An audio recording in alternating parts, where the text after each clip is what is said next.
મિત્રો કેમ છો? મજામાં છો? કાચો ગુજરાતીને આપ સૌને જય શ્રી રામ.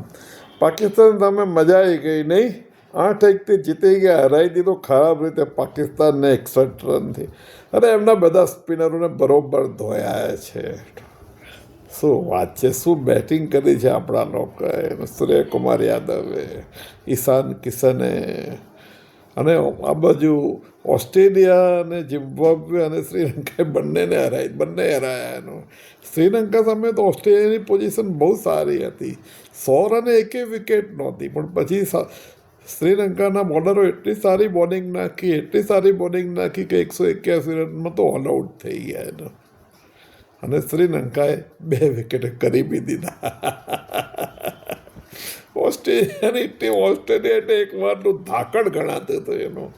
ઓસ્ટ્રેલિયાને ભલભલા કાપે એની સામે એનું. નહીં, ખરેખર એવી ટીમ હતી એનું. હું જ્યારે સ્કૂલના દિવસોમાં હતો ત્યારે ઓસ્ટ્રેલિયામાં ઇયાન ચેપલ, સ્ટેપકોલ, નોરી, વોલ્ટાસ, એવા ખતરનાક બેટ્સમેનો હતા. દરેક જણ મિનિમમ સેન્ચુરી મારે એવા બધા બેટ્સમેનો હતા. એ પછી બી પોન્ટિંગ ને બધા સારા ખેલાડી આવ્યા એનો, કેટલા બધા સારા આવ્યા. પણ ખબર નહીં, આ ઓસ્ટ્રેલિયાની ટીમ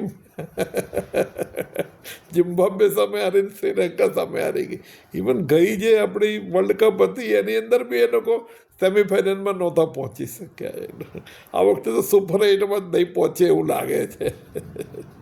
ખાલી ઝિમ્બાબ્વે આયર્લેન્ડને હરાવવાનો છે, હરાઈ નાખે એટલે વાત ઓસ્ટ્રેલિયાની પૂરી થઈ ગઈ. પાકિસ્તાનનું બી કંઈક એવું જ સમજવું એનું. ભારતનો ઝંડો ઓછો છે અને બધી મેચો જીત્યું છે એનું. પણ ઇમ્પોર્ટન્ટ એ નથી કે હાર્દિકને કુલદીપની વચ્ચે થોડી રસાકસી થઈ એનું. એ બી નથી કે સૂર્યકુમાર યાદવ કુલદીપ પણ થોડો નારાજ થયો એનું. એ બી નથી કે બુમરાહ પાછો ફોર્મમાં આવી ગયો અને હાર્દિકે સારી બોલિંગ કરી. ઇમ્પોર્ટન્ટ કંઈક જુદું છે ભાઈ. શું છે ખબર છે? ઈશાન કિશન. 2023ની સાઉથ આફ્રિકાની ટૂર આપણે યાદ કરો. કન્સિસ્ટન્ટ સારો પરફોર્મન્સ હોવા છતાં ઈશાન કિશનને 11માં લેવામાં નહોતો આવતો. એને બેન્ચ પર બેસાડી રાખવામાં આવતો હતો. અને એટલો બધો ફ્રસ્ટ્રેટ થયો, એને એટલું બધું મેન્ટલ ફટીગ થયું કે એણે કેપ્ટનને કહે હું પાછો ભારત જઉં છું. એટલે કેપ્ટન કે એવું નહીં ચાલે ભાઈ, એવી રીતે ચાલુ ટૂરમાં ના જવાય. તો કે ના, હું જઉં છું. તો કે તારી સામે આ લોકો પેનલ એક્શન લેશે. કે જે થવું એ થાય એમ કે. એ જતો રહ્યો ત્યાંથી. અને ખરેખર BCCI એક્શન લીધી. એને ABC 3 ટાઈપના કોન્ટ્રાક્ટમાંથી કાઢી નાખ્યો, એટલે એકે પૈસો જ ના મળે એને. પણ એને એની બિલકુલ પરવા જ નહોતી. એણે તો શું છે કે તરત જ પોતાની જાતને ટ્રેન કરવાનું ચાલુ કર્યા. ફિઝિકલી ટ્રેન, મેન્ટલી ટ્રેન, અને એકદમ એણે મેન્ટર્સ રાખ્યા, ટ્રેનર્સ રાખ્યા. ઝારખંડમાં એક સ્પેશિયલ એને ગ્રાઉન્ડ તૈયાર કરાવડાવ્યું, જેમાં સારી ટ્રેનિંગ લઈ શકે. અને એટલો બધો સારો પરફોર્મન્સ કરીને આપ્યો કે વર્લ્ડ કપની અંદર એના 158 રન છે, હાઈએસ્ટ રન છે. 77 રન 40 બોલમાં હમણાં કર્યા પાકિસ્તાન સામે. એને કોણ ભૂલી શકે એનો? શું ચોગ્ગા ને છગ્ગાનો વરસાદ વરસાવે છે. એ બધું તો બરાબર છે. પણ ઈશાન કિશન પાસેથી શું શીખવાનું છે?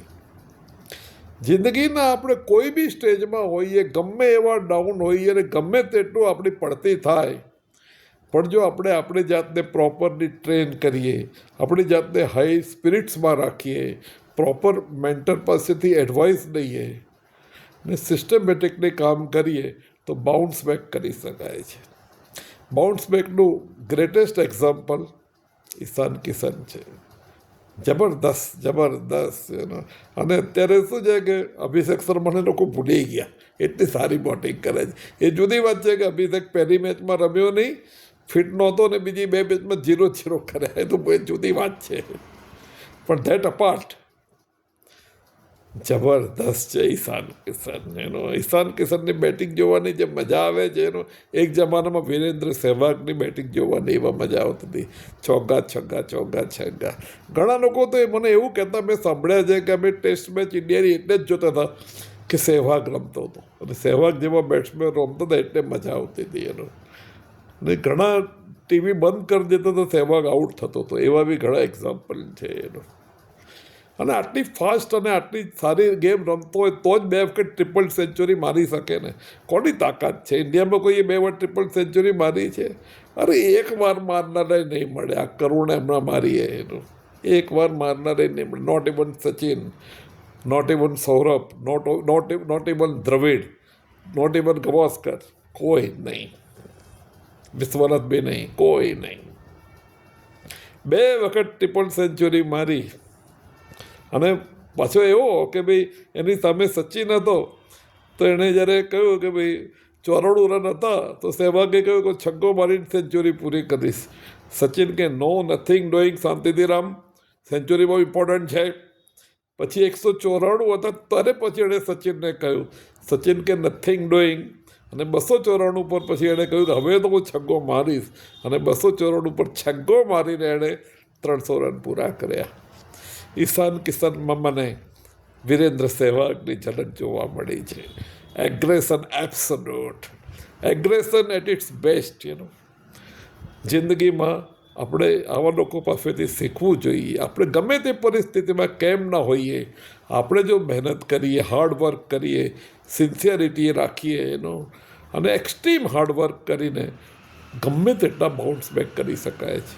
હવે અત્યારે ઇન્ડિયાનું મોસ્ટ ડિપેન્ડેબલ બેટ્સમેન છે, પણ 6 મહિના પહેલાં ABCના કોઈ ઇન્ડિયાના BCCIનો કોઈ કોન્ટ્રાક્ટમાં બી નહોતો. વિચાર કરો, એની સામે પેનલ એક્શન લેવામાં આવેલી હતી. Most dependable batsman of India Ishan Kishan. શીખીએ આપણે. આભાર. Thank you so much. So nice of you.